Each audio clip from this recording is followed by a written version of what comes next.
প্রথম স্ত্রীর সামনেই দ্বিতীয় স্ত্রী কিরণকে চুমু, মেয়ের বিয়েতে ভাইরাল আমিরের কীর্তি, হতবাক নেটপাড়া, মেয়ে ইরা খানের বিয়েতে হাজির গোটা খানদান।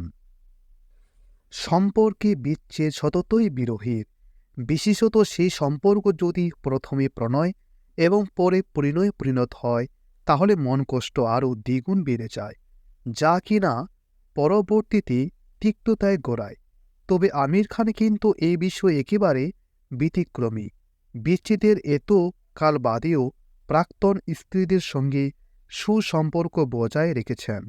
শুধু তাই নয়, নিয়ম করে তাদের দুজনের সঙ্গে সপ্তাহে 2 দিন দেখাও করেন। বিচ্ছেদেও তিক্ততা নেই, বরং মেয়ে ইরা খানের বিয়েতে হাজির গোটা খানদান। কথাতেই আছে, সবে মিলে করে কাজ, হারে যেতে নাহি লাজ।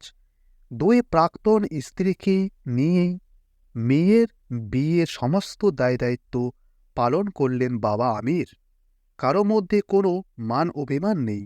সৎ মেয়ে ইরার বিয়েতে যেমন হাসিখুশিভাবে অভ্যর্থনা সারলেন, তেমনই প্রথম পক্ষের বউ রিনা আগলে রাখলেন কিরণ আমিরের সন্তান আজাদকে।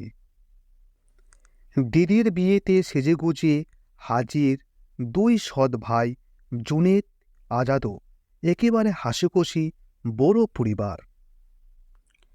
সেখানেই দেখা গেল দ্বিতীয় প্রাক্তন স্ত্রী কিরণ রাওয়ের গালে আমিরকে চুম্বন করতে, সামনেই প্রথম পক্ষের স্ত্রী রীনা দত্ত।